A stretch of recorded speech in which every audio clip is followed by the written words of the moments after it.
In the desert of southern Peru, between the Andes and the Pacific coast, there is a plateau called the Pampa Colorada. It stretches for roughly 450 square kilometers of flat, windless, almost rainless terrain at an elevation where the sun is intense and the air is thin, and the silence is the kind of silence that accumulates over centuries rather than simply being the absence of sound. The Pampa is covered with a thin layer of reddish-brown iron oxide pebbles, and beneath this layer lies a pale yellow-gray subsoil. This contrast between the dark surface and the light ground beneath it made the Pampa, perhaps inadvertently, into a kind of natural canvas.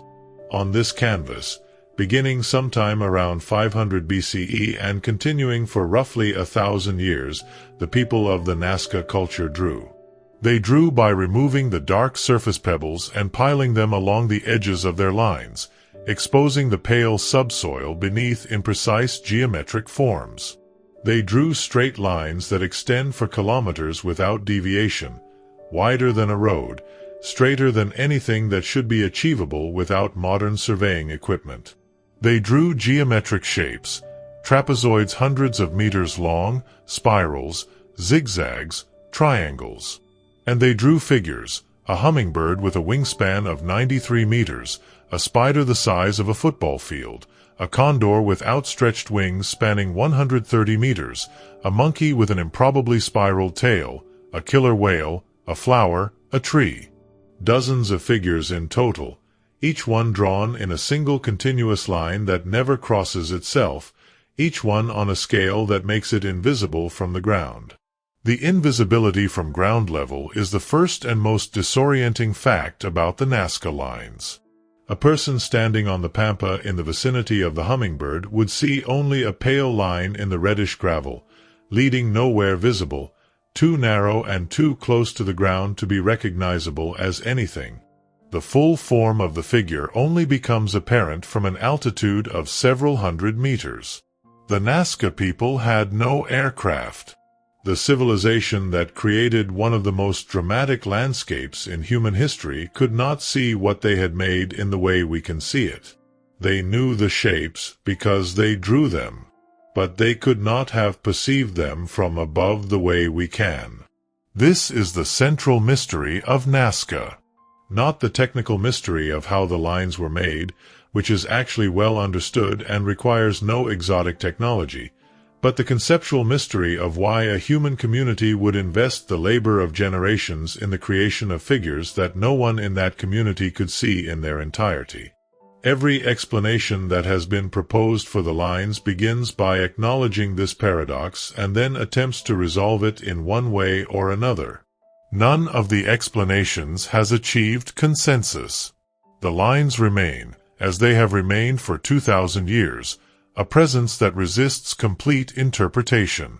The Pampa itself contributes to the mystery through the specific quality of its silence and its scale. Standing on the flat desert surface, with the mountains visible to the east and the coastal hills to the west and the sky occupying more of the visual field than the land beneath it, the absence of the figures is total. The lines are there, because the science confirms them, but they are not there in any experiential sense for a person standing among them without knowing what they are. This invisibility from ground level is not a defect of the geoglyphs but may be, as some scholars have argued, intrinsic to their purpose. A figure meant for a divine or supernatural audience has no obligation to be visible to a human one.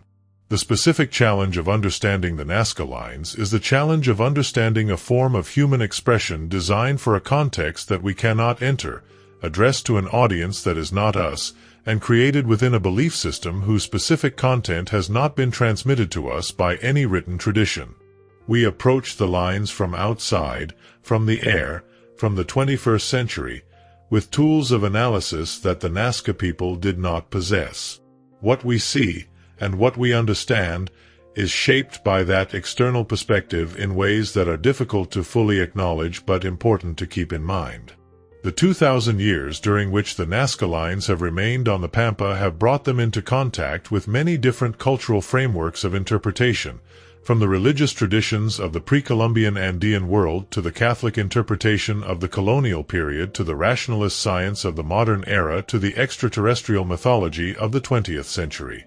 Each of these frameworks has produced its own reading of the lines, and each reading reflects the specific concerns and assumptions of the culture that produced it as much as it reflects the lines themselves. The Nazca lines are not a fixed text that yields a single correct interpretation, but a material presence that different observers in different historical moments have brought different questions to. The questions that we bring today, shaped by the specific concerns of contemporary archaeology and contemporary culture, are no more final than those that were brought before us. The lines are not confusing. They are only unknown. And the unknown, when it takes the form of a hummingbird 93 meters long on a desert floor in Peru, is one of the most valuable things the ancient world has left us. A question so large it can only be read from the sky. The pampa keeps the question open.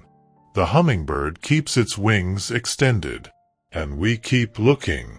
The Nazca culture, the people who made the lines, was one of the most sophisticated pre-Columbian civilizations of the Andean world, and understanding what they built and created beyond the lines themselves is essential for placing the lines within their proper human context. The Nazca occupied the drainage valleys that cross the coastal desert of southern Peru, where rivers descending from the Andes bring water through a landscape that receives almost no rainfall on its own. These river valleys were the productive heart of the Nazca world, irrigated by a combination of surface channels and the remarkable underground aqueducts called puquios that the Nazca engineers constructed to bring groundwater to the fields throughout the dry season. The puquios are one of the great engineering achievements of the pre-Columbian Americas, a system of spiral-topped shafts and underground channels that taps the water table at multiple points along the valley slopes and conducts the water to agricultural fields with a precision and a durability that has kept some of the puquios in operation for 2,000 years. They are still used today in some parts of the Nazca region. The material culture of the Nazca civilization is among the most aesthetically refined of any pre-Columbian Andean culture. Nazca textiles, examples of which have been preserved by the extreme aridity of the coastal desert, are among the most technically accomplished and most elaborately decorated textiles from any ancient culture in the world. Nazca ceramics are similarly refined, produced in a polychrome slip-painted tradition that used up to 11 colors and that developed a sophisticated iconographic vocabulary of supernatural figures, trophy heads, and the animals and plants of the Andean world that provides important evidence for Nazca religious beliefs. The specific imagery on Nazca ceramics has been analyzed in detail by scholars who have identified connections between the iconographic tradition of the ceramics and the imagery of some of the geoglyphs on the pampa, suggesting that the two bodies of evidence illuminate each other. The Nazca world was not politically unified in the way that the later Inca Empire was. The valley communities of the Nazca region appear to have been relatively autonomous, connected by shared cultural and religious traditions rather than by a centralized political hierarchy. The principal ceremonial center of the Nazca world, the site of Cahuachi, located at the edge of the pampa near the Rio Nazca, was not an urban center in the conventional sense but a pilgrimage site where communities from across the region came for ceremonies and festivals. The specific archaeological character of Cahuachi, which shows evidence of periodic intensive use and then abandonment rather than continuous occupation, is consistent with a pilgrimage center that was activated at specific ritual moments and otherwise relatively empty. The Nazca ceramic tradition, which is among the most technically accomplished and most elaborately documented pottery traditions of the ancient Americas, provides the richest surviving record of Nazca religious imagery and symbolic thought. The polychrome slip-painted ceramics of the Nazca culture, which used up to 11 distinct colors applied with a precision that required both technical skill and careful control of the firing process, depict an iconographic world populated by supernatural beings, trophy heads, sacred animals, and the figures of the agricultural and cosmic calendar. The connections between this ceramic imagery and the geoglyph figures on the pampa are not always direct or obvious, but the scholarly comparison of the two bodies of visual evidence has produced insights into the Nazca symbolic system that neither body of evidence could provide on its own. The Nazca musical tradition, documented by the extraordinary collection of ceramic panpipes and other instruments found at Kawachi and other Nazca sites, adds an acoustic dimension to the ceremonial world that the visual and architectural evidence alone cannot supply. The panpipes of the Nazca, known as antares, were produced in sets tuned to specific scales, suggesting a sophisticated musical tradition that was integrated into the ceremonial life of the pilgrimage center. The specific acoustic quality of the Nazca Valley, with its dry air and its surrounding hills, would have given large-scale outdoor musical performance a specific character that the reconstructed instruments can partially evoke but not fully recreate. The specific connection between the Nazca musical tradition and the geoglyphs is suggested by the discovery of antares at Kawachi in contexts that associate them with the ceremonial activities of the pilgrimage center. The music produced at Kawachi during the great festivals that drew communities from across the region would have been one of the sensory elements of the ceremonial experience, and the relationship between the processional movements along the lines on the pampa and the musical accompaniment that may have structured those processions is one of the more evocative possibilities in the interpretation of the lines as ritual pathways. Sound does not survive in the archaeological record, but the instruments that produced it do, and the careful analysis of the Nazca Anthara collection has produced detailed information about the specific musical scales and tonal qualities of the Nazca musical tradition that enriches our understanding of the complete sensory environment of Nazca ceremonial life. The technical process by which the Nazca lines were made is one of the aspects of the site that experimental archaeology has most successfully illuminated, demonstrating that the creation of the lines required no technology beyond what the Nazca people demonstrably possessed and no organizational capacity beyond what the scale of their society would have made available. The surface of the Pampa Colorada is covered with a layer of dark reddish-brown stones approximately 10 to 30 centimeters deep, formed by the weathering and oxidation of the rock surface over millennia of desert conditions. Beneath this dark layer lies a lighter-colored yellowish subsoil. The Nazca lines were made by systematically removing the dark surface stones from within the boundaries of the planned design and piling them along the edges, exposing the pale subsoil beneath in a precise geometric form. The result is a line or shape that appears lighter than the surrounding desert surface, sharply defined by the dark windrows of piled stones on either side. The straightness of the long lines, some of which extend for kilometers without any significant deviation, has been cited as evidence for some form of advanced technical knowledge or external assistance. In fact, straightening methods using only string and stakes have been demonstrated to be entirely capable of achieving the precision visible in the Nazca lines over the distances involved. Experimental archaeology teams have replicated sections of Nazca lines using only string, wooden stakes, and the manual labor of a small team over the course of a few days, demonstrating that the technical challenge of making the lines straight over long distances is solved by simple geometric principles and systematic application rather than by sophisticated surveying equipment. The scale of the labor required to create the geoglyphs as a whole, across the Pampa and the adjacent valleys over the roughly 1,000 years of their creation, is substantial but not extraordinary by the standards of pre-Columbian Andean collective labor. The Andean tradition of MITA, the labor obligation that communities provided to political and religious authorities in exchange for support and ceremony, was the organizational framework within which the Nazca lines were most likely created. The labor of removing stones and piling them systematically, repeated across many different figures and geometric designs by many different community work parties over many generations, would account for the full corpus of the Pampa geoglyphs without requiring any organizational capacity beyond what the Nazca communities demonstrably possessed. The durability of the lines over 2,000 years is a consequence of the specific environmental conditions of the Pampa Colorada.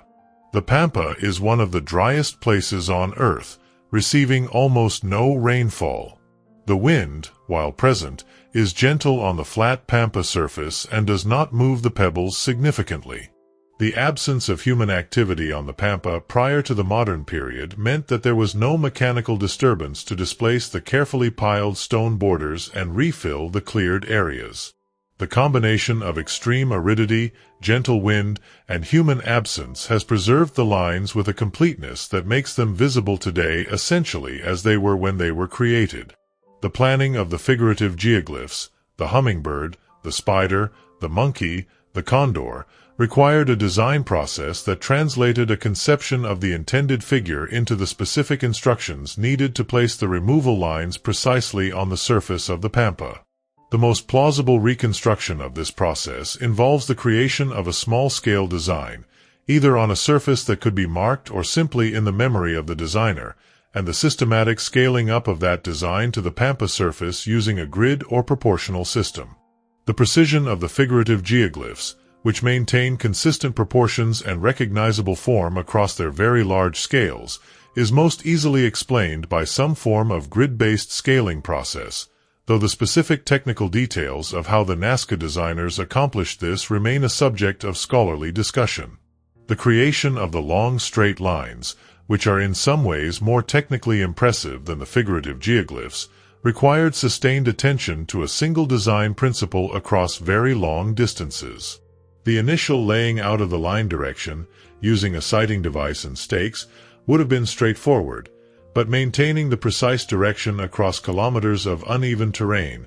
correcting for the slight deviations introduced by ground irregularities while keeping the overall line straight enough to be clearly linear when seen from the air, required a degree of sustained precision that speaks to the organizational capacity and the technical skill of the teams that created them. The physical experience of working on the Pampa to create the geoglyphs, moving stones in the intense desert sun at high altitude with the mountains visible on all sides, would have been a significant physical ordeal for the community work parties involved. The specific conditions of the Pampa Colorada, where temperatures can exceed 40 degrees Celsius in summer and where the dry air and the intense solar radiation create demands on human physiology that are unlike those of more temperate working environments, would have made the creation of the geoglyphs a physically demanding achievement as well as an organizational and artistic one. The willingness of the Nazca communities to undertake this physical ordeal in service of the sacred project of the geoglyphs speaks to the depth of the religious motivation that drove the creation of the lines. The question of why the Nazca lines were made has generated more scholarly debate and more popular speculation than almost any other question in the archaeology of the ancient Americas, and the range of proposed explanations reflects both the genuine interpretive difficulty of the evidence and the specific cultural anxieties of the modern observers who have attempted to explain what they see. The most famous non-scholarly explanation for the Nazca lines was proposed by the Swiss author Erich von Däniken in his 1968 book Chariots of the Gods, where he suggested that the lines were landing strips for extraterrestrial aircraft. This explanation has the considerable merit of resolving the paradox of figures visible only from the air by providing an aerial viewer, in the form of alien visitors, but it has the rather more significant problem of having no evidential support whatsoever. The lines are not landing strips in any functional sense, being composed of loose pebbles that would be wholly unsuitable for aircraft operations. The figures are not runways but complex, varied, and often overlapping designs. And the broader premise of the book, that the achievements of pre-Columbian civilizations required extraterrestrial assistance because indigenous Americans were incapable of them, is both factually wrong and reflects assumptions about the intellectual and organizational capacities of non-European peoples that archaeology has thoroughly refuted. The extraterrestrial hypothesis has persisted in popular culture long after scholarship has moved on, and its persistence says more about the appeal of certain kinds of mystery narratives than it does about the Nazca lines themselves. The scholarly explanations for the lines fall into several broad categories. Astronomical hypotheses, proposed in various forms since the 1940s, suggest that the lines functioned as a kind of giant astronomical calendar, with specific lines pointing to the rising or setting positions of celestial bodies at significant moments in the agricultural and ceremonial calendar. The astronomer Gerald Hawkins, who had previously argued for an astronomical function for Stonehenge, conducted a systematic analysis of the orientation of Nazca lines and reported that their astronomical correlations were no better than chance, effectively refuting the specific version of the astronomical hypothesis that claimed a systematic astronomical purpose for the lines. More moderate versions of the astronomical hypothesis, which argue for a general connection between the lines and astronomical observation without claiming a specific calendrical function for each line, remain part of the scholarly discussion. The water hypothesis, developed most extensively by the archaeologist David Johnson, proposes that the lines and figures were maps of underground water sources, with their orientation and design reflecting the direction and distribution of subsurface water flows that the Nazca people had identified through direct observation, and that they marked on the surface as a guide to the construction of the Puquio underground aqueduct system.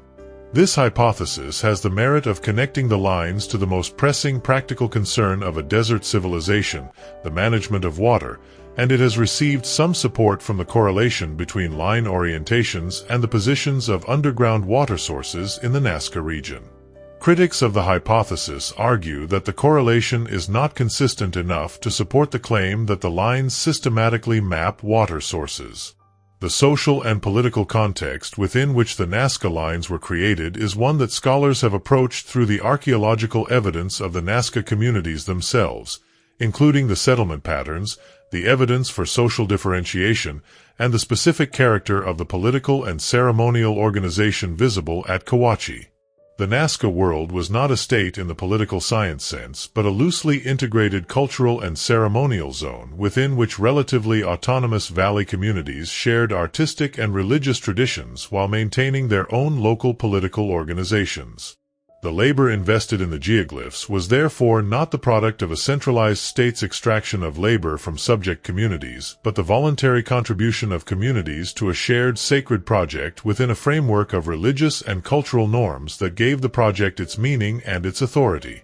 The role of the Nazca specialists, the people who designed and directed the creation of the geoglyphs, is one of the more intriguing unknowns of the Nazca world. The consistency of the figurative tradition across the approximately 1,000 years of geoglyph creation suggests that a specialist tradition was involved, one that preserved and transmitted the knowledge of how to design and execute the figures across many generations. Whether this specialist tradition was associated with a priestly class at Cahuachi, with specific kin groups within the valley communities, or with some other form of specialized knowledge transmission is uncertain. But the existence of specialist designers is one of the conclusions that the quality and consistency of the geoglyphs most clearly supports. The most widely accepted scholarly interpretation of the Nazca lines, though it remains contested and is subject to ongoing revision as new evidence accumulates, understands them as sacred pathways associated with the ritual landscape of the Nazca ceremonial world. The ritual pathway hypothesis, developed most fully by the archaeologists Anthony Avini and Johann Reinhard among others, proposes that the lines and figures served as paths for ritual walking and procession, connecting sacred places in the landscape with each other and with the ceremonies that took place at them.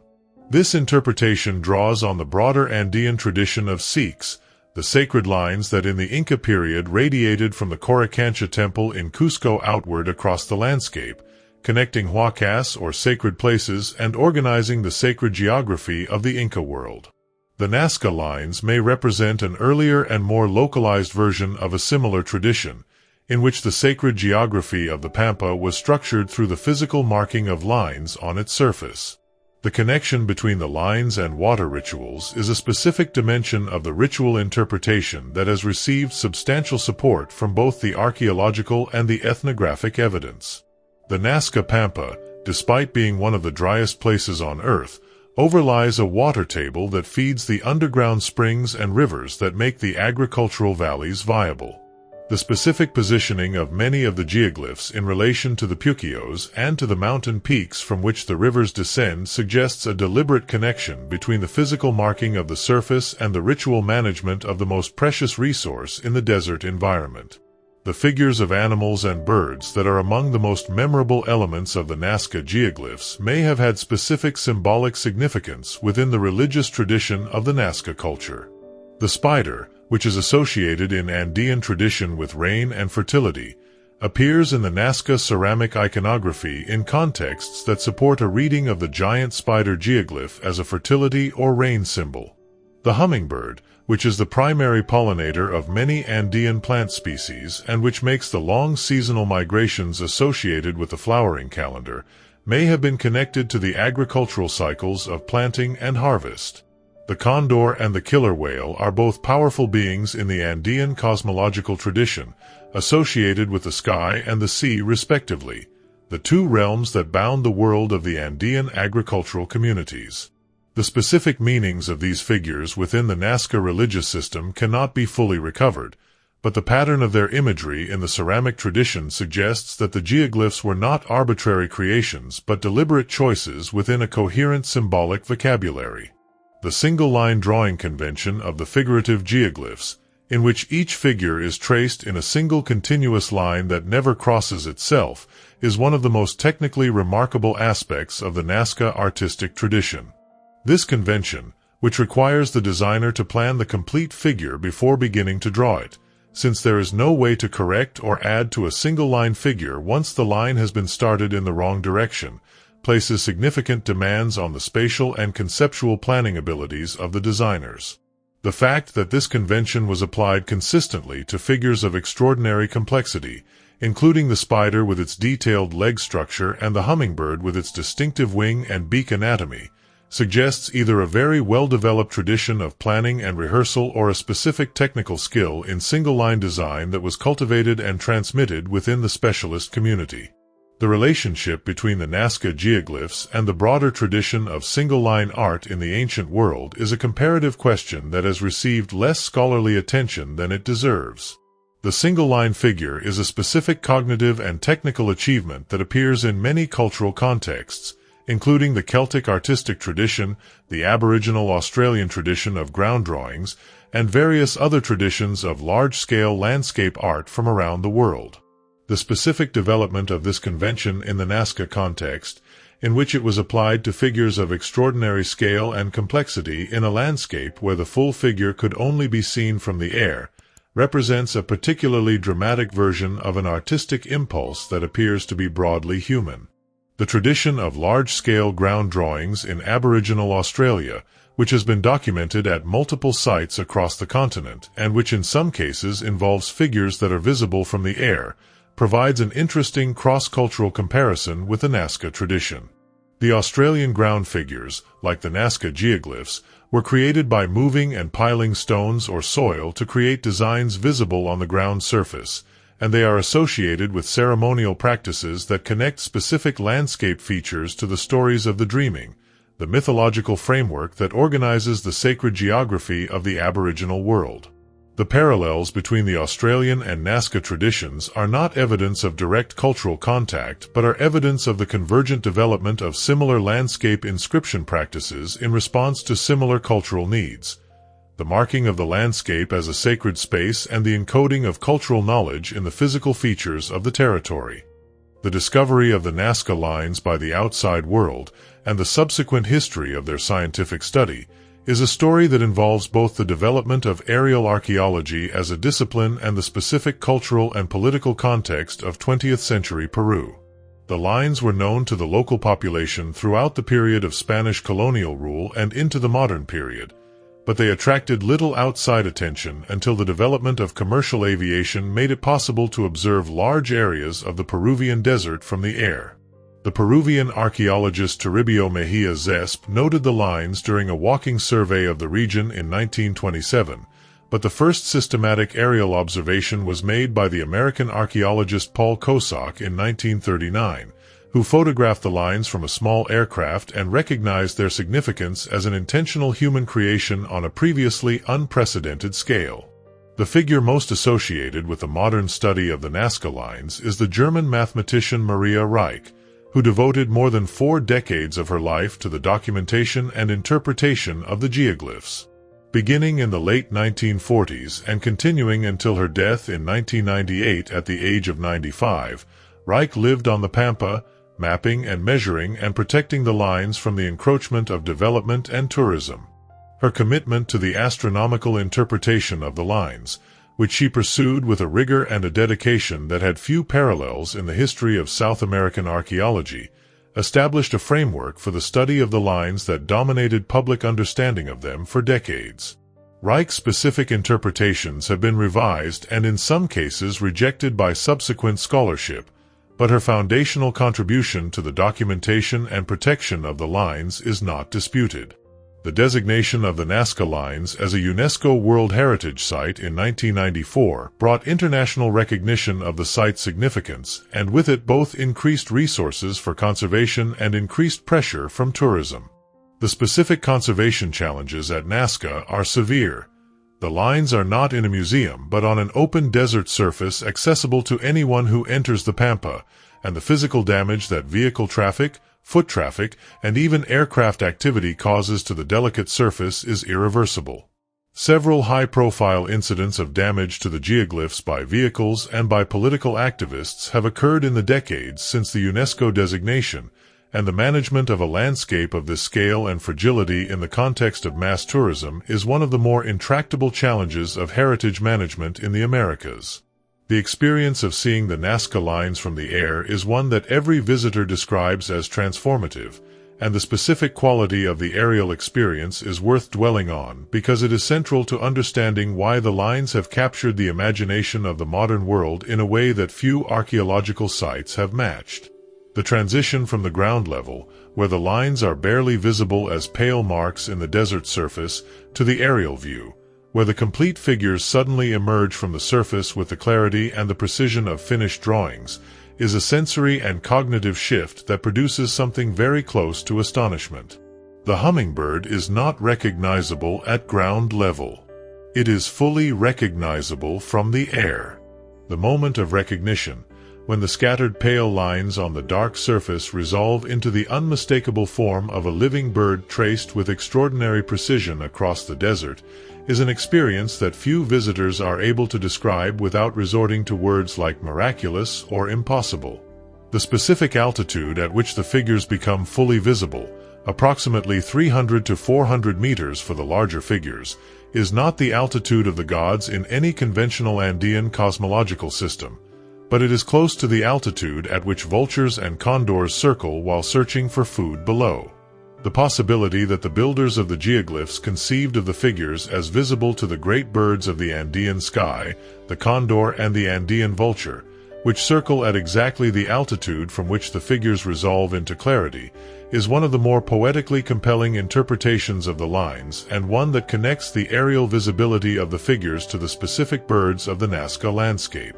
The experience of actually walking one of the Nazca lines, as researchers and pilgrims may have done in the ancient period, is fundamentally different from the aerial experience that has defined modern understanding of the geoglyphs. From ground level, walking along one of the long straight lines, the line extends ahead and behind as a pale corridor of exposed subsoil, wide enough for a procession of people to walk abreast, stretching toward a horizon that may be several kilometers distant. The experience of walking the line is an experience of direction and purpose, of moving through a landscape toward a destination that may be visible as a specific topographic feature on the horizon or may be felt as a sacred place in the landscape without being visible as such. This walking experience connects the Nazca lines to the broader Andean tradition of sacred pathway, the Sikh tradition of the Inca, and the various forms of pilgrimage route that organized the sacred geography of the Andean world. The relationship between the Nazca lines and the natural landscape of the Peruvian south coast is one of the dimensions of the site that has received increased attention from researchers working in the tradition of landscape archaeology, and it provides an important context for understanding why the Pampa specifically was chosen as the site for this extraordinary investment of human labor. The Pampa Colorada is not simply a convenient flat surface on which to draw. It is positioned at the intersection of several of the most important ecological and cultural zones of the Nazca world: the coastal plain, the river valleys, the foothills of the Andes, and the horizon of the Pacific Ocean. From certain positions on the Pampa, all of these zones are simultaneously visible, giving the Pampa a quality of geographic centrality that a community deeply invested in the relationships between different ecological zones would have found symbolically significant. The mountains from which the rivers descend, the source of the water that sustains the valley agriculture, are visible from the Pampa. The Pacific Ocean, source of the coastal fog that brings the only moisture to the desert, is visible from the Pampa. The valley fields, the productive core of the Nazca world, are adjacent to the Pampa on all sides. The Pampa is a place where all of the elements of the Nazca world come into view simultaneously. The specific orientation of many of the longer lines on the Pampa, which has been studied using geographic information systems tools that allow precise measurement of line azimuths and their correlation with natural features of the landscape, shows a significant association with the directions of mountain peaks associated with water sources and with the rising and setting positions of celestial bodies at specific times in the agricultural calendar. This association does not support the strong astronomical hypothesis that each line had a specific calendrical function, but it is consistent with the broader idea that the marking of lines on the Pampa was a practice related to the orientation of the community within its sacred landscape. The relationship between the Pampa geoglyphs and the Nazca valleys has been explored through the systematic mapping of lines and figures and their relationship to the positions of the Puquios, the sacred mountains, the pilgrimage centers, and the settlements of the Nazca communities. This mapping reveals a landscape that was densely structured through the placement of cultural markers, in which the Pampa geoglyphs were one element of a broader system of landscape marking that included the Puquio aqueducts, the cemetery complexes, the isolated shrines, and the ceremonial center of Cahuachi.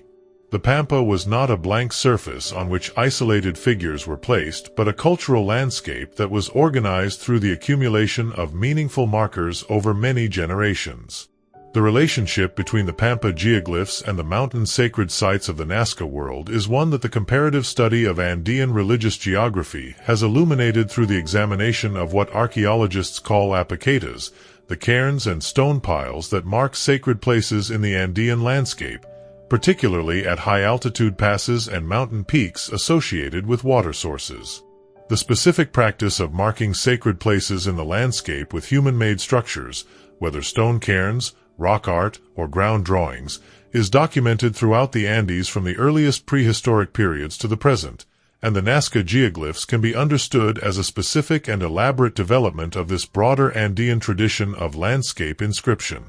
The scale of the Nazca landscape inscription is what distinguishes it from comparable traditions elsewhere in the Andes and the world. The commitment of the Nazca communities to a tradition of landscape marking that operated at the scale of kilometers rather than meters, and that organized the physical surface of the Pampa into a coherent pattern of lines, figures, and geometric forms that covered hundreds of square kilometers, represents a qualitative transformation of the landscape inscription tradition into something that has no clear parallel in the pre-Columbian world. The scale itself is a form of expression, and understanding what that scale communicates is one of the central interpretive challenges of the Nazca geoglyphs. The geoglyphs of the Nazca Pampa were not created all at once but accumulated over a period of roughly 1,000 years, with different figures and lines created at different times by different communities or different generations within the same communities. The overlapping of some figures by others, visible in areas where lines cross or where one figure has been partially erased by the creation of another, provides a relative chronology of the geoglyph tradition that researchers have used to identify different phases of creation and to correlate those phases with the broader chronology of Nazca culture. The trapezoids and long straight lines appear to be largely later additions to the Pampa, overlying some of the figurative geoglyphs that may belong to an earlier phase of the tradition. This temporal depth in the geoglyph tradition means that the Pampa as it exists today is not a single design composition but an accumulation of many different acts of landscape marking over many generations. The figures of the Nazca geoglyphs, taken individually, are among the most remarkable achievements of pre-Columbian art, and the specific character of each figure, its scale, its imagery, and its relationship to the broader corpus of Nazca visual culture, provides evidence for the religious and cosmological beliefs of the people who made them. The hummingbird is perhaps the most frequently reproduced and most immediately recognizable of the Nazca figures. Its outline, 93 meters from wingtip to wingtip, is traced in a single continuous line that captures the specific posture and proportions of the species with a naturalistic accuracy that reflects careful observation of living birds. The hummingbird is not simply a decorative motif in Andean culture, but is deeply embedded in the agricultural and cosmological traditions of the region. Its seasonal migrations correspond to the rainy season in the highlands, and its role as the primary pollinator of many highland and cloud forest plant species gives it a specific significance in the calendar of planting and flowering. A community that traced the figure of the hummingbird on the surface of the desert may have been marking the beginning of the season of flowering and rain in a symbolic landscape designed to be read by the forces that control those seasons. The spider, approximately 46 meters long, belongs to a specific genus of spiders that is associated in Andean tradition with rain prediction. The spider's reproductive organs, visible on the geoglyph, have been identified by arachnologists as characteristic of a genus whose reproductive behavior was used in traditional Andean practice as a predictor of rainfall. If the identification is correct, the Nazca spider geoglyph may be a specific ritual marker associated with the practice of divination or rain prediction, created in a landscape where water was the most critical resource and where any means of predicting its availability would have been culturally and practically significant. The monkey, approximately 96 meters long, is one of the more puzzling figures because monkeys are not native to the coastal desert of Peru.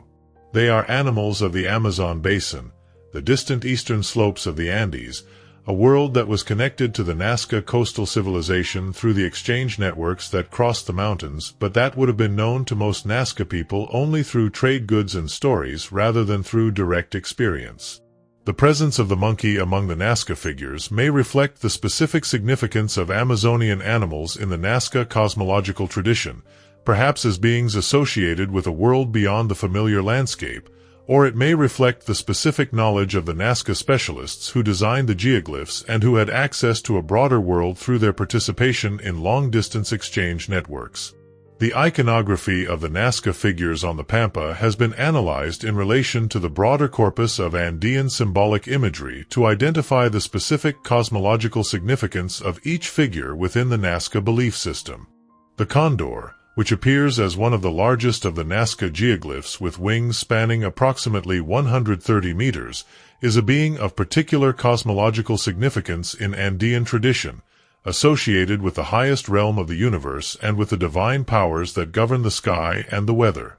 The representation of the condor at a scale that is itself condor-sized from the altitude at which condors fly raises the possibility that the figure was conceived as a representation of the being in its own natural viewing environment, a condor drawn at the scale at which a condor would see it from above. The fish and marine figures among the Nazca geoglyphs, including the killer whale and several fish species, connect the Pampa imagery to the Pacific Ocean and to the marine world that was a significant source of food and of symbolic material for the coastal communities of the Nazca region.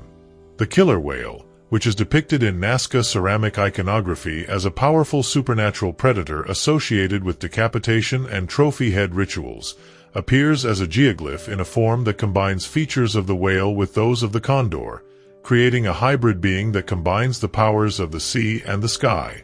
These hybrid supernatural beings, which appear throughout Nazca ceramic imagery, suggest a cosmological tradition in which the boundaries between different realms of the world were permeable and in which powerful beings could combine the attributes of multiple realms. The long-distance exchange networks that connected the Nazca world to the Amazon basin and to other ecological zones of the Andean world are documented in the material culture of the Nazca sites, which includes exotic materials from distant environments alongside the local products of the coastal desert. Spondylus shell, the thorny oyster of the warm Pacific waters north of Peru that was the most important ritual material in the Andean world, appears in Nazca ritual contexts and documents the connection of the Nazca communities to the exchange networks that distributed this precious material from its source in Ecuadorian and Peruvian tropical coastal waters southward through the Andean world. Feathers from Amazonian birds, gold from the highlands, obsidian from distant volcanic sources. All of these materials appear in Nazca ritual deposits and document the participation of the Nazca communities in the broad networks of long-distance exchange that connected the pre-Columbian Andean world across its extraordinary geographic diversity. The Nazca lines exist within a broader tradition of geoglyph creation in the Andean world that provides comparative context for their interpretation, and that demonstrates that the practice of making large figures on the desert surface was not unique to the Nazca Pampa, but was part of a wider cultural tradition of landscape marking in the pre-Columbian Americas. Geoglyphs are found at hundreds of sites across the desert coastline of Peru and northern Chile, ranging from simple geometric lines and spirals to complex figurative designs representing humans, animals, and supernatural beings. The Nazca geoglyphs are the most famous and the best preserved of these sites, but they are not isolated phenomena. The Palpa geoglyphs, located in the adjacent Palpa Valley immediately to the north of the Nazca Pampa, are in some ways even more complex than the Nazca figures and appear to represent an earlier and possibly more localized tradition of geoglyph creation that preceded and overlapped with the classic Nazca period. The Paracas culture, which preceded the Nazca in the valleys of the South Peruvian coast, appears to have created geoglyphs of its own, including figures on the hillsides above the valley settlements that may have been visible from the valley floors. The transition from hillside to pampa geoglyphs in the Nazca period may reflect a deliberate decision to create figures in a location with different visibility and accessibility properties, moving from designs that could be seen from the inhabited valleys to designs that could only be seen from the air. The geoglyphs of the Atacama Desert in northern Chile, which include the famous giant figure of the Atacama giant on the slopes of Cerro Unida, represent a related tradition that appears to have specific connections to the ceremonial and astronomical traditions of the region. The Atacama geoglyphs include both figurative images and geometric patterns, and they have been interpreted in relation to the specific astronomical horizon that the hillside locations provide, where the figures are visible against the sky from specific positions in the landscape below.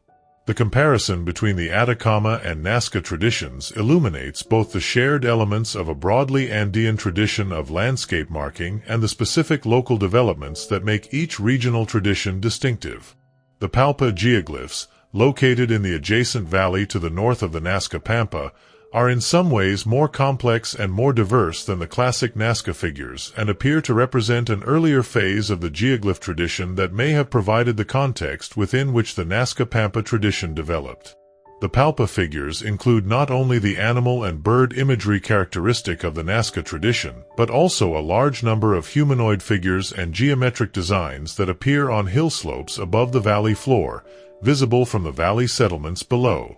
The transition from hillside figures visible from the valley to pampa figures visible only from the air may represent a deliberate decision to change the intended audience for the figures, moving from a human audience in the valley to a divine or supernatural audience in the sky.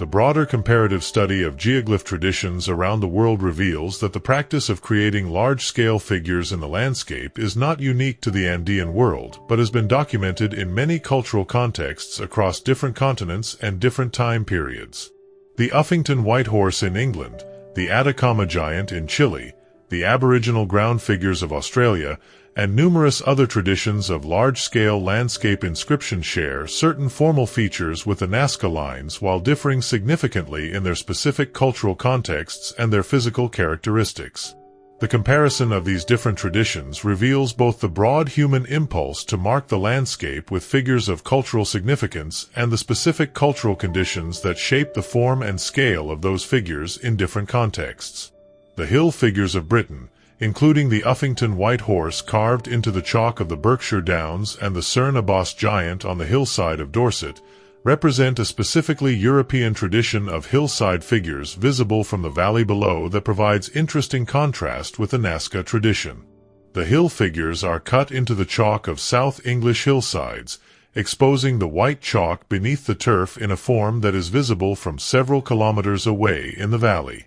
Unlike the Nazca figures, they were clearly designed to be seen from the human landscape below, and their visibility was maintained by periodic community recutting of the figure outlines, a form of communal landscape maintenance that has no direct parallel in the Nazca tradition.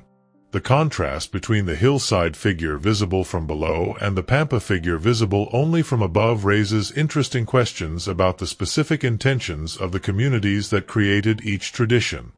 The preservation of the Nazca lines over 2,000 years, and the specific threats that the modern period has posed to that preservation, is one of the central issues in the management of this World Heritage Site, and one that raises fundamental questions about the relationship between heritage conservation and economic development in the contemporary world.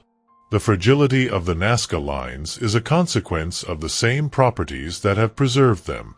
The dark surface pebbles that were cleared to make the lines are not fixed in place by any binding agent but sit loosely on the ground surface, held in their positions by the same absence of disturbance that has maintained them for 2 millennia. Any mechanical disturbance to the surface, whether by foot traffic, vehicle wheels, or even wind generated by low-flying aircraft, displaces the pebbles irreversibly and damages the clarity of the geoglyph boundaries. The pale subsoil that forms the visible surface of the lines is similarly vulnerable to compaction and discoloration by traffic, and once discolored or compacted it does not recover in any archaeological relevant time frame.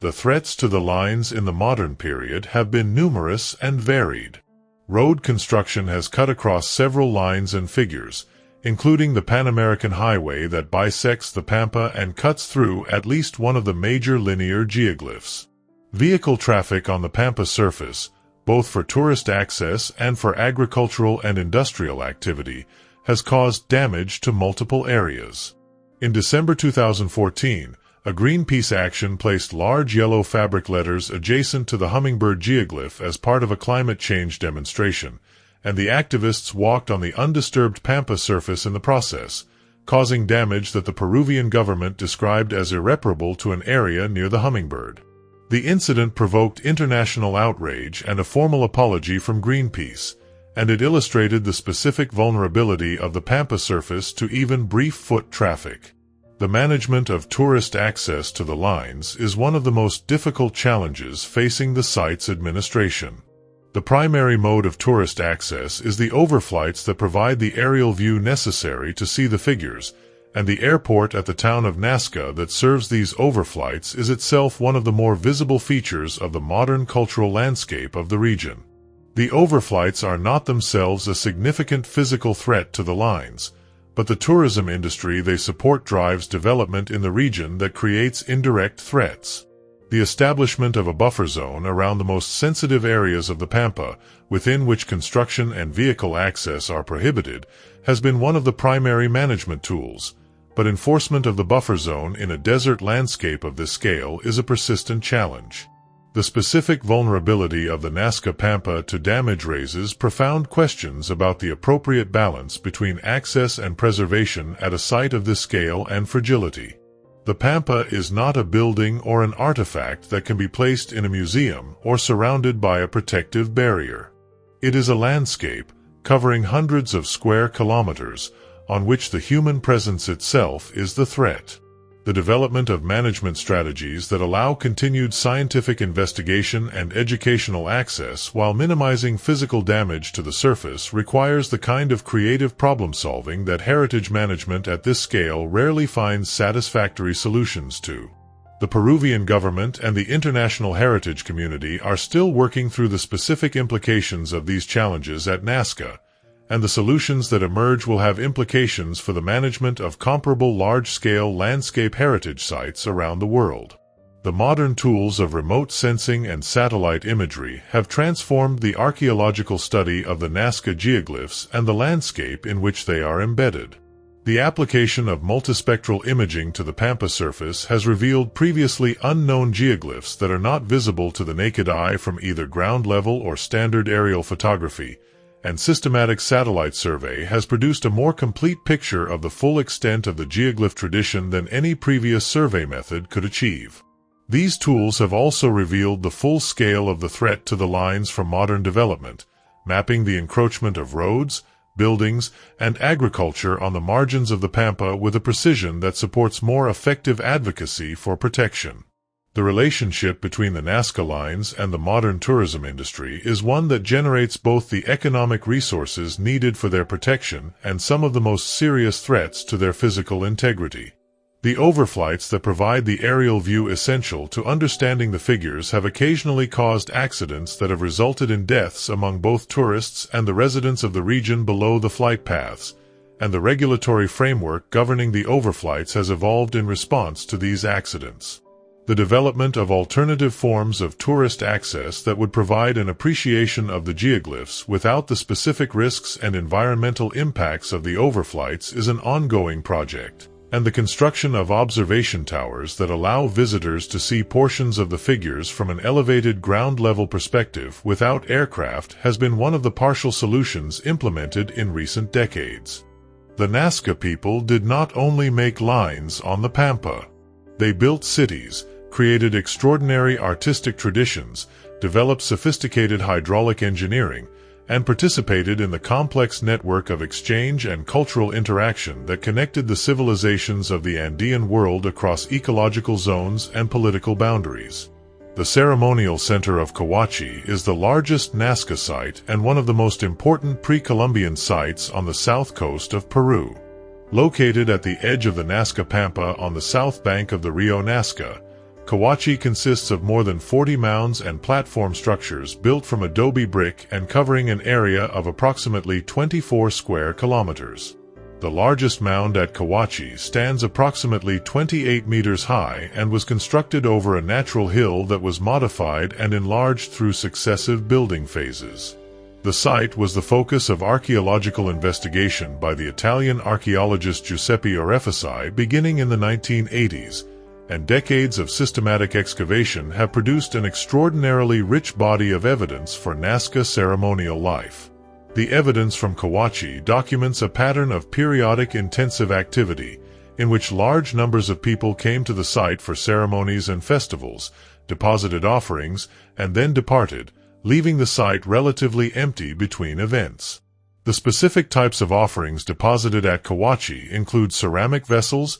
textiles, trophy heads, musical instruments including the characteristic Nazca panpipes, and food offerings including maize and other agricultural products. The pottery from Cahuachi spans the full sequence of Nazca ceramic production and documents the site's use as a pilgrimage center from the early Nazca period through the site's eventual abandonment, which appears to have been caused by a series of catastrophic floods in the Nazca Valley that destroyed the agricultural base of the surrounding communities. The trophy head tradition that is one of the most discussed aspects of Nazca culture, visible in the ceramic iconography and documented archaeologically by the actual human skulls that have been found at Cahuachi and at other Nazca sites, has been the subject of intense scholarly debate about its specific meaning and social function.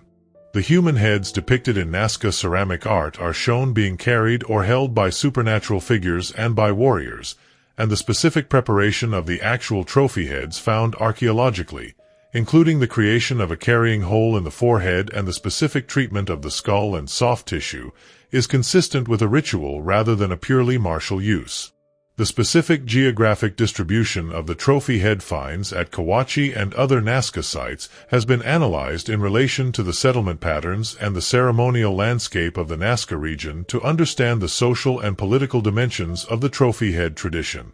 The evidence suggests that the collection and display of trophy heads was not primarily a consequence of warfare between Nazca communities, but was more likely a ritual practice associated with the ceremonial cycles at Cahuachi and with the agricultural fertility beliefs that the Nazca ceramic imagery consistently connects to the motif of the severed head. The trophy head as a symbol of fertility and regeneration, in which the severed head represents the seed that must die in order to be reborn as the new crop, is a widely documented element of Andean religious thought that provides a more coherent context for the Nazca trophy head tradition than purely martial interpretations can offer. The decline and eventual abandonment of Cahuachi as a pilgrimage center appears to have been triggered by a series of catastrophic El Niño flooding events that devastated the agricultural valleys of the Nazca region in the early centuries of the first millennium CE. The specific evidence for these floods is preserved in the stratigraphic deposits at Cahuachi,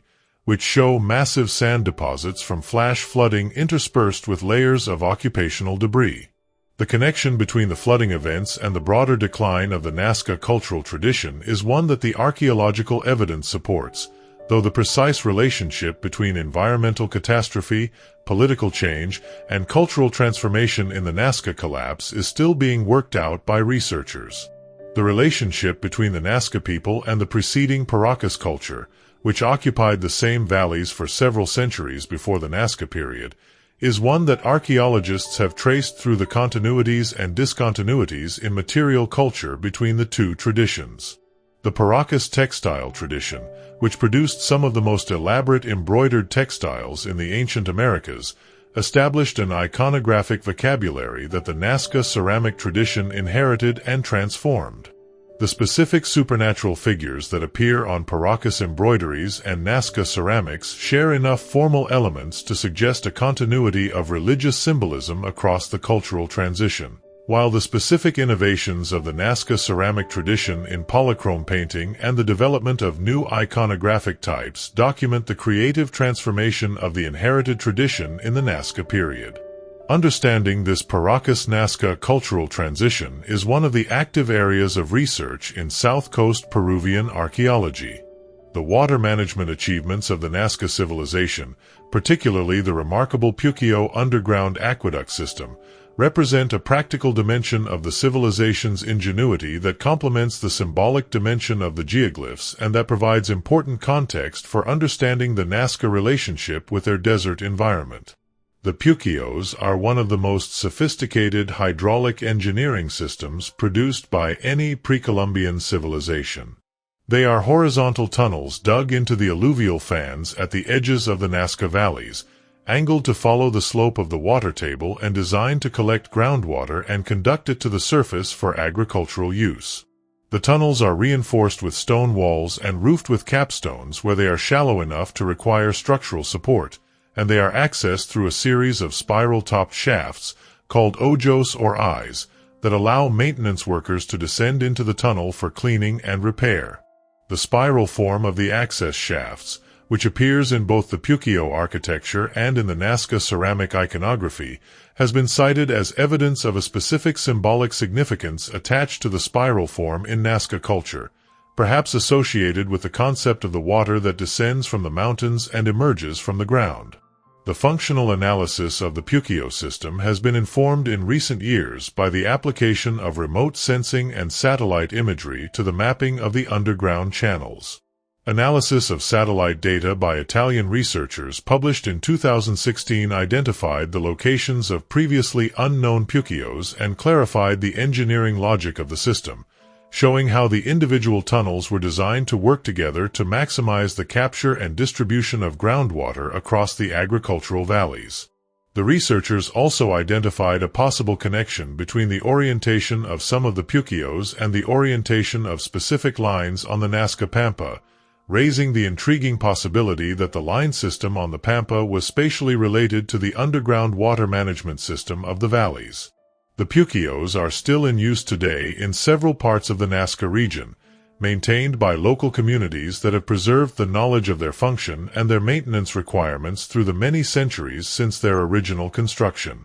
The continuity of use over 2,000 years, surviving the Spanish conquest, the demographic collapse of the colonial period, and the many political and economic changes of the subsequent centuries, is a testament both to the engineering quality of the original construction and to the fundamental importance of the water resource that the Puquios manage. The communities that maintain the Puquios today do so with a practical understanding of their function that has been transmitted across many generations. The satellite imagery analysis of the Puquio system, published in 2016, identified the locations of previously unknown Puquio tunnels and clarified the spatial relationships between the individual components of the system in ways that ground-level observation alone could not have achieved. The analysis also revealed that the Puquio system is not a collection of independent aqueducts but an integrated network whose individual components work together to manage the groundwater of the Nazca valleys as a system,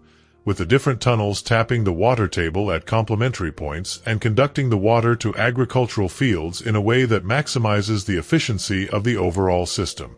This integrated character of the Pukiyo network is itself evidence of a sophisticated engineering tradition that understood the hydrology of the Nazca valleys at a systems level, rather than simply at the level of individual water management problems. The communities that maintain the Pukiyos today do so within a framework of collective labor and shared responsibility that has direct parallels with the MITA labor tradition documented for the Inca period, and that may preserve elements of the Nazca period organizational framework within which the Pukiyos were originally constructed. The specific knowledge of how to descend into the ojos for maintenance, how to clear the tunnels of sediment that would reduce their flow, and how to repair the stone walls and capstones that maintain the structural integrity of the tunnels is knowledge that has been transmitted within specific communities through oral instruction and practical demonstration rather than through written records. The survival of this knowledge over 2,000 years is one of the more remarkable examples of cultural continuity in the Andean world. The specific engineering knowledge required to construct and maintain the Pukiyos, including the understanding of groundwater hydrology, the design of gravity-fed underground channels, and the structural engineering of the tunnel walls and capstones, represents a body of technical knowledge that was accumulated empirically over many generations of observation and practice. The Nazca engineers did not have the tools of modern hydrology, but they had something equally powerful: centuries of direct observation of how water behaved in the specific geological and topographical conditions of the Nazca valleys, and the collective memory of what had worked and what had failed in the management of that water over many generations of agricultural practice. The Pukiyos are the product of this accumulated empirical knowledge applied with engineering skill and organizational capacity to one of the most challenging hydraulic environments in the world. The astronomical dimension of the Nazca lines, which has been the subject of more popular attention than almost any other aspect of the site, deserves careful consideration both because of the genuine scholarly debate it has generated and because of the way in which public enthusiasm for the astronomical interpretation has sometimes outpaced the actual evidence. The initial astronomical hypothesis, formulated by Paul Kosak and developed by Maria Reich, proposed that the Nazca lines functioned as a giant astronomical observatory and calendar, with specific lines pointing to the rising and setting positions of the sun, moon, and planets at significant moments in the Andean agricultural year. Reich spent decades measuring and documenting the orientations of hundreds of lines and comparing them with astronomical data, and she became convinced that the pattern of correlations was too systematic to be coincidental. Her astronomical interpretations were widely accepted by the general public and by many popularizers of the Nazca mystery. The critical examination of the astronomical hypothesis by Gerald Hawkins in the 1970s, using computerized analysis of the orientations of a large sample of Nazca lines compared with the positions of celestial bodies, found that the statistical frequency of astronomical alignments among the Nazca lines was no greater than would be expected by chance. This finding was significant because it challenged the specific claim that the lines were systematically designed as astronomical pointers, and it shifted the scholarly understanding of the astronomical dimension of the lines from a primary explanation to a secondary element of a more complex picture. The more nuanced astronomical interpretation that has emerged from subsequent research acknowledges that astronomical observations were certainly part of the cultural and practical repertoire of the Nazca people, as they were for all Andean civilizations, and that some of the lines and figures may have specific astronomical orientations that are meaningful within the Nazca symbolic system. But this nuanced interpretation also accepts that the astronomical orientation of specific lines was one element among many in the creation of the geoglyphs rather than the primary or organizing principle of the entire system. The Nazca people were sophisticated observers of the sky who incorporated astronomical knowledge into their agricultural and ceremonial practice, and this knowledge may well have influenced the placement and orientation of some of the geoglyphs without making the entire system an astronomical observatory. The relationship between the Nazca astronomical tradition and the astronomical practices documented for other Andean civilizations provides a broader context for understanding what astronomical knowledge meant in the Nazca world. The Inca astronomical tradition, which is the most extensively documented of the Andean astronomical systems, organized the sacred geography of the Inca Empire around the Sikh system radiating from Cusco, with specific Sikh lines and their associated huacas connected to the agricultural calendar and to the observation of specific celestial bodies. The Nazca line system may represent an earlier and more localized development of a similar tradition in which the marking of lines on the landscape was connected to astronomical observation without being reducible to a simple astronomical observatory. The specific evidence for Nazca astronomical knowledge comes not only from the orientation of the geoglyphs but from the Nazca ceramic imagery, which includes representations of celestial bodies and of the supernatural beings associated with them. The fox, which appears in Nazca ceramics in contexts that suggest an association with specific star groups in the Milky Way, is also depicted as a geoglyph on the Pampa. The connection between the ceramic imagery and the Pampa figures suggests that the Nazca symbolic system was coherent across different media, and that the astronomical dimensions of that system were expressed in both the portable ceramic tradition and the monumental landscape tradition of the geoglyphs. The relationship between the Nazca geoglyphs and the specific animals depicted reflects a sophisticated ecological knowledge that distinguishes the Nazca figure tradition from more schematic or symbolic traditions of landscape art. The hummingbird is depicted in a specific behavioral posture. The spider is depicted with anatomically accurate detail that includes features relevant to its ritual significance, and the condor is depicted with wing proportions that match the actual species rather than a generalized bird form.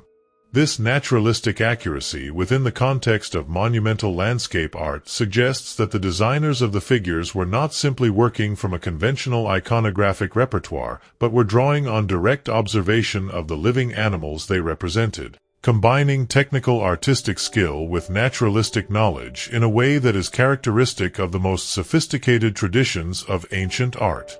The specific environment of the Nazca region, one of the driest and most extreme inhabited landscapes on Earth, shaped every aspect of the civilization that created the lines, from the hydraulic engineering that made agriculture possible to the religious practices that addressed the fundamental uncertainty of water availability in a desert world.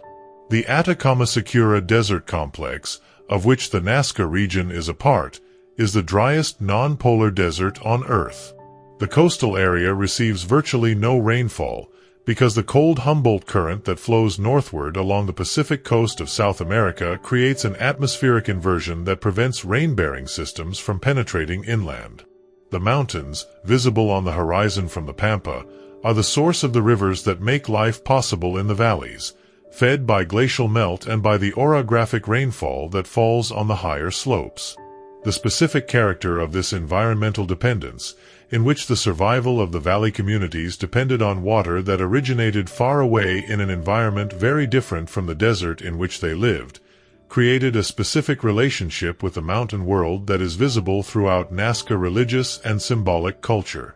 The concept of the mountain as a source of water, and therefore as a powerful and potentially controllable supernatural entity, is one of the most fundamental elements of Andean religious thought, and it appears in various forms in virtually every Andean civilization from the earliest periods to the Inca Empire and beyond. The practice of making offerings to mountain deities, leaving food and drink and precious objects at high-altitude shrines in order to secure the continued flow of water from the peaks, is documented ethnographically throughout the Andes and was practiced by the Inca and their predecessors across a vast geographic area. The Nazca people, who lived in one of the most extreme expressions of the water dependence that characterizes all Andean civilizations, would have had a particularly intense relationship with the mountain world and its associated supernatural powers. The positioning of many of the Nazca geoglyphs in relation to the visible horizon of the Andes and to the specific mountain peaks associated with the rivers that supply the Nazca valleys is one of the lines of evidence that supports the ritual interpretation of the geoglyphs as elements of a sacred landscape organized around the management of the relationship between the desert communities and the mountain sources of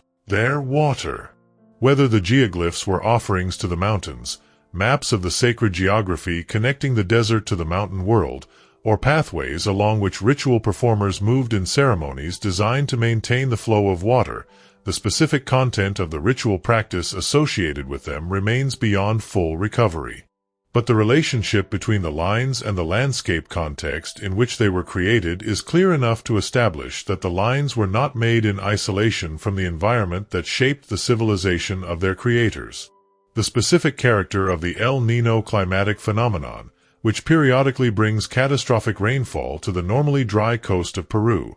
adding an extreme variability to the desert climate that the Nazca communities had organized their agricultural system to manage, is one of the environmental factors that shaped the religious and symbolic life of the Nazca world in ways that the geoglyphs may reflect. El Niño events, which in the Nazca region can bring floods that destroy the irrigation infrastructure and fill the normally dry river channels with damaging torrents of water, represent the most extreme expression of the water cycle that the Nazca agricultural system was designed to manage. The religious practices associated with water management in a desert civilization shaped by both chronic water scarcity and periodic devastating flood may have included the creation of landscape markers designed to address the full range of the water relationship, from the rituals that sought to bring the regular seasonal flow from the mountains to the ceremonies that sought to manage the catastrophic excess of the El Niño floods. The specific plants and animals depicted in the Nazca geoglyphs, taken together, constitute a kind of ecological summary of the Nazca world and its most important biological relationships. The hummingbird and the flower it pollinates, the spider associated with rain prediction, the condor that commands the sky, the killer whale that rules the sea, the monkey that represents the Amazon beyond the mountains. Each of these figures encodes a specific ecological relationship that was significant within the Nazca understanding of the world, and the ensemble of figures on the pampa can be read as a systematic representation of the web of relationships that sustained life in the Nazca environment. The legacy of the Nazca lines in the contemporary world extends beyond the specific archaeological and historical questions they raise to encompass broader questions about the nature of human creativity, the relationship between a society and its environment, and the specific forms that human expression takes when the constraints of the ordinary world are transcended. The Nazca figures represent a form of art that is both deeply practical and radically abstract. The technical process of making them required the organization of community labor, the precise planning and execution of large-scale geometric design, and the sustained commitment of a tradition of practice over many generations. These are practical and social achievements, rooted in the specific material and social circumstances of the Nazca world. At the same time, the specific decision to make the figures on a scale that makes them invisible from the ground, and to make them with a precision and care that would have required significant planning and coordination, suggests an impulse toward a kind of abstract completeness that goes beyond the immediately functional. If the figures were ritual pathways or sacred markers, they were conceived as complete wholes that existed in the landscape regardless of whether any human eye could perceive them in their entirety. The hummingbird was a hummingbird even when seen only as a segment of a line, even when the full figure was invisible to the human beings walking along its edges. This is a form of creative thinking that does not require a viewer in the ordinary sense, that creates meaning for an audience that may be supernatural rather than human, or that may simply be the landscape itself, or the forces that move through the landscape, or the future, which was as invisible to the Nazca people as the full figure of the hummingbird was visible.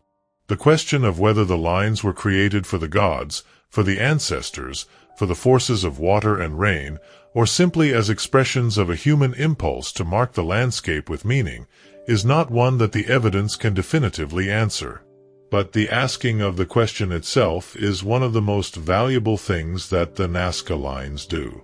They force us to consider what it means to create something that exceeds the capacity of any single human being to perceive, to work collectively toward an achievement that is realized in the landscape rather than in the mind of any individual observer, to invest the labor of generations in a project whose purpose is not visible in the immediate products of that labor, but only in the cumulative pattern that emerges from years of sustained and coordinated effort. The comparison between the Nazca geoglyphs and other traditions of large-scale landscape modification in the ancient world reveals both the specific character of the Nazca achievement and the broader human impulse toward transforming the landscape as a form of cultural expression. The construction of Stonehenge, the Egyptian pyramids, the Inca road system, the Chinese Grand Canal. All of these are examples of the same impulse toward large-scale landscape transformation that finds its expression in the Nazca geoglyphs, though in very different physical forms and with very different specific purposes. What unites them is the willingness of a community to invest the labor of generations in a project whose significance is understood collectively even when it cannot be directly experienced by any individual participant in the way that the finished product, whether a pyramid or a geoglyph, can be experienced from the outside after its completion. The Nazca geoglyphs are unusual among these traditions of large-scale landscape modification in that they are not visible to the people who made them in the form that gives them their most powerful impact. The builders of Stonehenge could see the stone circle from the surrounding landscape. The builders of the pyramids could see the completed structure from the valley below. The Nazca people could walk the lines, could feel the pale ground beneath their feet, could see the stone borders at the edges of the figures, but they could not stand back and see what they had made in the way that we can from the air. This specific form of invisible creation, of a figure that exists complete in the landscape, but that is only perceptible in its entirety from a perspective that the creators did not possess, is what makes the Nazca geoglyphs philosophically unique among the great achievements of ancient human creativity. The specific intellectual achievement represented by the figurative geoglyphs, the ability to conceive of a complex figure in its entirety and to direct its execution on a scale that exceeds the capacity of any individual to perceive, is one that places the Nazca designers in the company of the great architects and planners of the ancient world. The Egyptian architects who designed the pyramids worked from plans that allowed them to conceive the finished structure before construction began, and the Nazca designers must have had an equivalent capacity to hold the complete figure in mind while directing its execution across the Pampa surface. The specific cognitive and technical tools available to the Nazca designers were very different from those of the Egyptian architects, but the fundamental intellectual challenge of translating a conceived form into a physical reality at a scale that exceeds direct perception is essentially the same. The Nazca lines are still there, on the Pampa of southern Peru, in exactly the positions where they were placed 2,000 years ago. The pale lines on the dark desert surface catch the early morning light and cast shadows that shift as the sun moves across the sky, and from the air the figures are as clear as the day they were completed. The civilization that made them is gone. The Nazca culture declined and eventually disappeared, absorbed into the broader cultural changes that swept the Andean world in the first millennium CE. The specific beliefs and practices that motivated the creation of the geoglyphs are no longer practiced, and the specific meanings that were attached to each figure are no longer known to anyone. The Puquios still flow in some valleys, and communities along the Rio Nazca maintain them with a knowledge that has been passed down through many generations, but the ceremonial world within which the Puquios and the Pampa lines were integrated has not existed for more than 1,000 years. What remains is the pattern itself, the accumulation of human intention made visible in the landscape. The hummingbird traced in pale stone on the dark desert. The spider with its spiral legs. The condor descending with extended wings across the Pampa. The long straight lines running to the horizon, to the mountains, to the sky. The question of what they mean is still open. Not because the evidence is absent, but because the evidence that exists is consistent with multiple interpretations, each of which captures something true about the lines without capturing everything. The lines were practical. The lines were sacred. The lines were paths and calendars and maps and offerings and works of art. The lines were all of these things simultaneously, in the way that the most significant human creations are always simultaneously more than one thing.